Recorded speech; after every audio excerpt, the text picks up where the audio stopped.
Hello, this is Anil Kumar from Back to the Bible radio broadcast.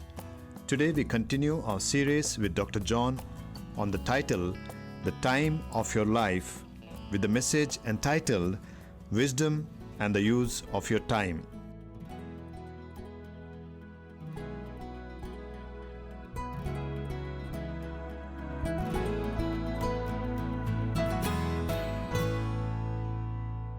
Let us read from the book of Ephesians, chapter 5, verses 15 to 17. Look carefully then how you walk, not as unwise, but as wise, making the best use of the time, because the days are evil. Therefore, do not be foolish, but understand what the will of the Lord is. So let's join Dr. John Neufeld now.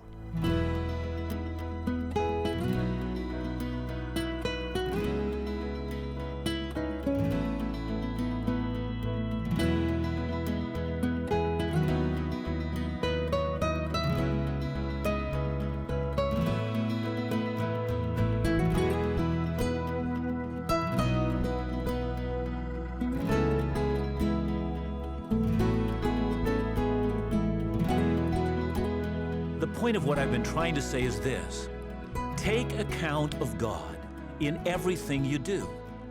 And here's the problem with that. There are so many people, no, let me say that again. There are so many Christians who use their time in many things that do not include God. I mean, for instance, we entertain ourselves in ways that don't include God, and then after having done so, we say, look, there's no time for volunteering in my church or being involved in ministry. I know of young people who plan their career with an emphasis on how much they will make for a living without asking, how might my career be used in my life to advance the kingdom of God? See, older people plan their retirement with the idea that they're going to drop out and look for vacation getaways all around the world without an emphasis on service or on ministry. And that is foolish. And I'm not saying that a good lucrative career is wrong. I mean, why would I say that? Neither are vacation plans, but if we plan our time without the fear of God, we are foolish. Listen again to the words of Solomon, and here's Proverbs 3:35. The wise inherit honor, but fools he holds up to shame. Now, have you heard the saying, keep preaching, pastor, just don't start meddling? Well, listen, I'm going to start meddling. I'm going to have a look at how some of the plans we have for life are premised on foolishness and how we lie to ourselves. I'll resolve to have devotions this year, I say. I'll resolve to pray more this year, I say. I'll resolve to love my spouse and kids more this year, I say. We resolve all these things and then live the life of a fool. Some of us call ourselves obedient followers of Jesus and then are using our time unwisely. See, I'm going to give you some illustrations of that and some principles that we can safeguard. So here's the principle. Take care in the walk of life. The book of Ephesians describes life as a walk. I know the Australians talk about a walkabout. You know, it comes from the Aborigines who encouraged their youth at the age of 13 to take 6 months on a walk in the wilderness as a rite of passage. And there they were to learn the secrets of survival and how to become a man. Now, this idea, however, came to take upon itself a popular connotation of simply dropping out of life's duties for a period of time and simply going for a walk, a travel. Go wherever you want, follow your feet without any obligation of ending up anywhere. And for some of us, you know, if you're honest with yourself, that's what you want out of life, to be carefree. You know, you want to have enough money to do whatever you want without a plan, simply acting spontaneously, following your feet wherever they lead. You know, if only I could do that, some of us think. And there are a great many people who will view their retirement that way. See, they say, I'm finally going to have enough money to do what I want without the encumbrances of work. I mean, whole retirement companies even use products that reflect that attitude, like Freedom 55. Now, when you read Freedom 55, let me promise you something. Freedom, as that term is used, is not the biblical use of freedom. In the Bible, freedom means freedom from the bondage of the flesh, so that you are free now to pursue the will of God. Prior to that, you never had that freedom. In contrast, freedom for retirement companies means freedom from work commitments, free to pursue any dream that you have had, and you could not do that dream because of financial restraints. And to do that as early as we can before we get too old to enjoy beaches and sailboats and world travel. And for some of us, that's what occupies our thinking. Listen to Paul again if that's you.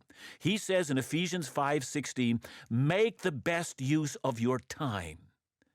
See, it would be easy for me at this point to simply say, well, we all have 24 hours in a day, and then talk about time that we use for sleep and eating and commuting and working and watching TV and all the stuff that makes up our day. And I suppose that would make a fairly good application, but I noticed something different about this text.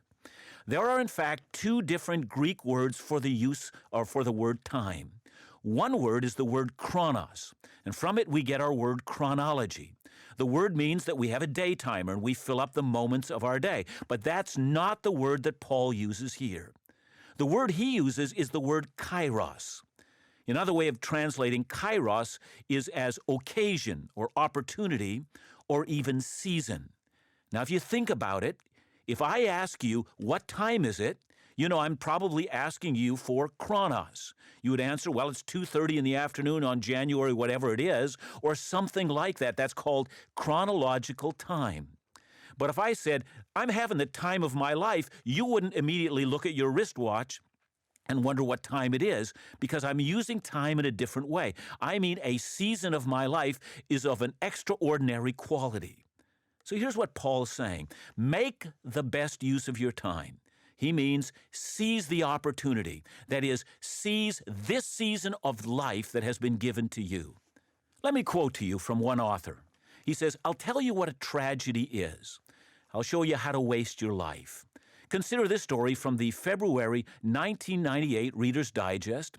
A couple took early retirement from their jobs in the Northeast 5 years ago when he was 59 and she was 51. Now they live in Punta Gorda, Florida, yay, where they cruise on their 30-foot trawler, they play softball, and they collect shells. Says Piper, picture them before Christ at the great day of judgment. Look, Lord, see my shells? Now that is a tragedy. You know, for each season of our life will present us with an opportunity that will never come back again. I mean, youth and energy gives us the opportunity to focus a direction for our lives, to develop a lifetime passion, to develop a discipline in serving Christ in every endeavor. So in youth, we acquire much of what we need for the journey of life. That time in our life will never come back to us again. So if you're young, become an expert in some field of endeavor. Seek a godly spouse, raise godly children, find out how your career can be used to advance the kingdom of God. The time to do that is now. It's not going to come back to you in this same way again. If you don't do it now, you'll have squandered a sacred kairos moment in your life. Now, in our middle years, a new opportunity is presented to us. We have this opportunity to take what has been acquired in youth and to put it to great effect. I mean, these are the years of your greatest strength, and if you use it well, it will be making a great impact. In fact, the greatest impact of your life is often in the middle years. You will never have a greater chance to take significant leadership for the kingdom than now. And if you don't do that now, this kairos moment will never come back. And in the later years of our lives, you know, we want to say, give us time and wisdom to pour out into the next generation, Lord, for the glory of God and the good of His church. You know, the elderly can do more to inspire the next generation than ever before. They can pour out the wisdom that came from a life of godliness. They can be cheerleaders to great effect if they interest themselves in the next generation.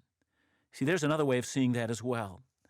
God may be speaking to you today for your obedience, and you say, I'm going to obey tomorrow. There's always going to be another bit of time. But if you don't seize the kairos, if you don't seize the season, the moment, that you will have wasted something precious and something holy. And some of us can see only chronos. We can only see seconds and hours and days and months and years ahead, in that we do not see what is offered to us today. It was Napoleon who said that in every battle there are 15 minutes in it that determine the way the battle will go. Some of us can only imagine there's going to be another 15 minutes and then another and another. Don't be foolish. Use the time wisely.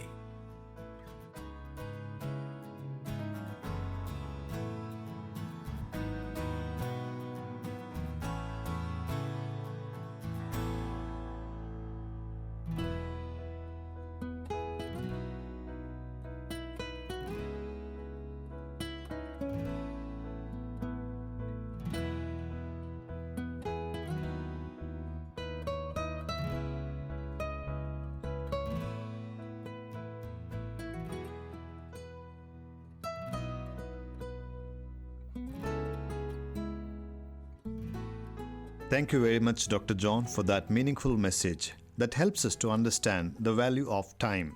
It is indeed such a blessing to realize that the time is a very precious commodity and it has to be used wisely.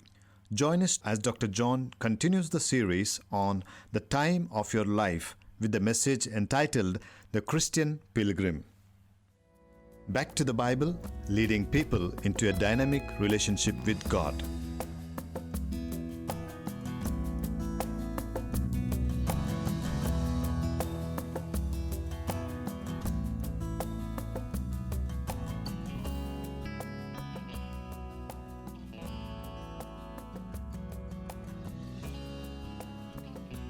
We're happy to announce Dr. John's 30-day spiritual devotional book known as Quiet Spaces. Psalm 119 verse 11 says, "I have stored up your word in my heart that I might not sin against you." The Bible is an effective weapon against sin. It also brings hope and renews us by reminding us of the promises of God. Bible warns us by giving us commands and consequences, and shows us the unseen vistas of the glory of God and the life to come. Reading the Bible every day is one of the means of grace that God has provided the believer to maintain our spiritual walk. In this 1-month devotional book, you will be provided wonderful thoughts of encouragement by Dr. John. To request your copy, call us at 9492 440070.